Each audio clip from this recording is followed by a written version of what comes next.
Alright, so on today's video, I'll be ranking all the October scary movies that I watched. I watched 35 different movies that, scary, Halloween related. So that's 52 and a half hours if you do 90 minutes times 35. Some of them were a little short, but it's safe to say I spent at least 2 full days worth of my time watching scary movies during the course of October. And so in honor, kept my Halloween costume on and dressed up as Mario. So here we go. Top 5 of the movies that I saw. They're must-sees, classics, and some new era. And so for number 1, I've got The Witch, which is an A24 scary movie. It mainly stars Anya Taylor-Joy. It takes place in colonial New England, and so a family gets kicked out of their settlement because they're blamed for having witchcraft. And so they're forced to basically live by themselves in the wilderness. They build a little cabin, they kind of have a farm. But everything seems to be going wrong. The youngest brother disappears and gets taken. Other weird things start to happen. Their crops aren't going well. And basically they're looking at the end of the line. It's a very slow burn horror movie. It's not like a monster movie or like overly supernatural. It's just a bunch of weird occurrences that slowly build up over time. It's only 90 minutes, but it feels like it takes a while to get there, but when it gets there, it hits hard. It's really good. It's definitely worth watching. It also builds on family dynamics, and it kind of shows you, how difficult of a world it would be if you just kind of got put out there by yourself. Number 2 is Halloween, like my all-time favorite. I've written about it before a lot. Number 3, Young Frankenstein. I watched that for the first time. That one's a classic. It's in black and white. It's comedic, but it's also, it brings in the scary elements of having the Frankenstein. Number 4 is Mad God, which I talked about last week. And number 5 I have is The Babadook, which came out in, I think it was 2014, and it definitely received a lot of fanfare. It also, like The Witch, has to do with family dynamics. There's this young kid, and he's, a little traumatized by the death of his father. And so it's just him and his mom. And so he kind of starts seeing things. He starts thinking there's monsters in his room.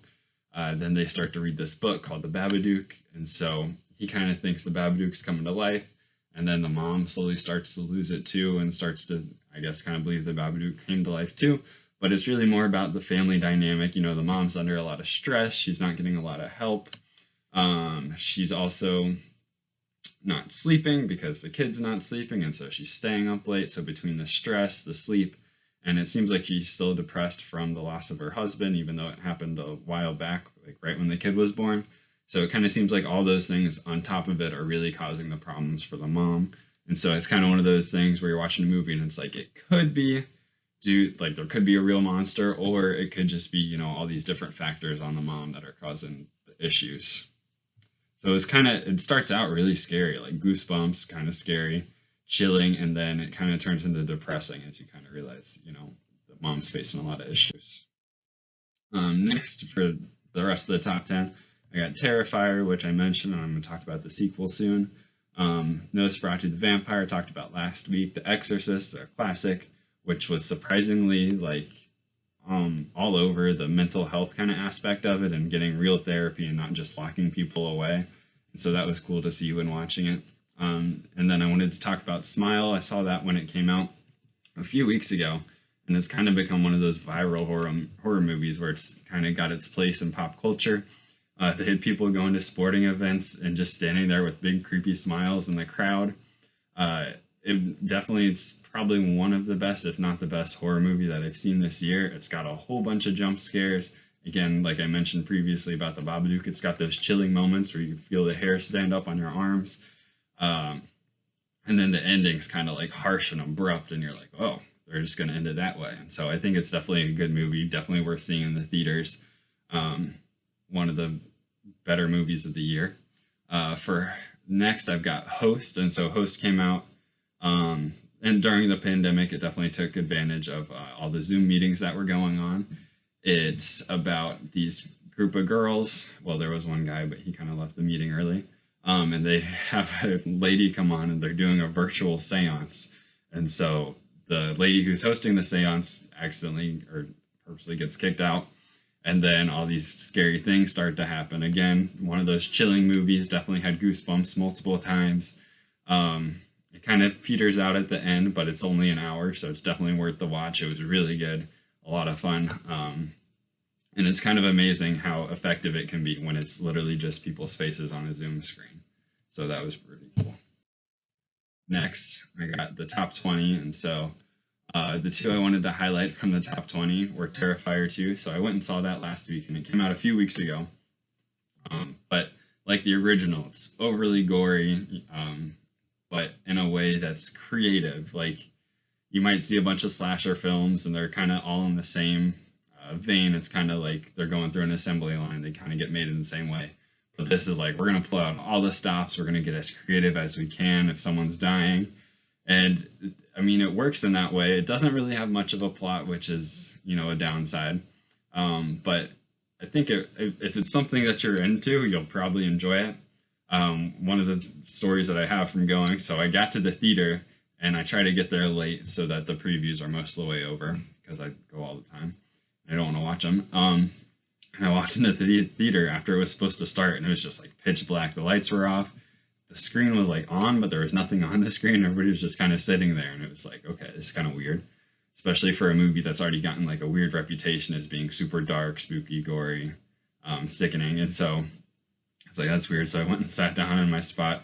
Eventually it kick-started and started to run like normal. And as the movie progressed, it skipped like one more time, and then it was like getting to the climax. They were about to go into the Terrifier ride at the carnival, and it just cut out and went black.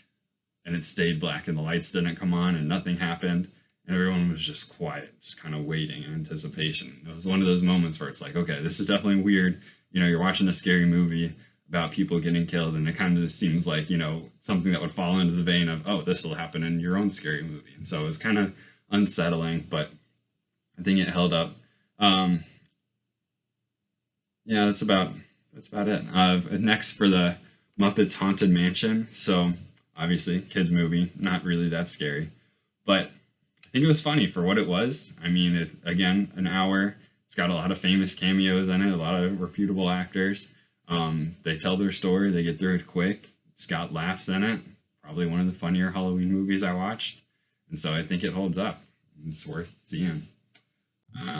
Next, we've got the top 31 for the rest of Halloween.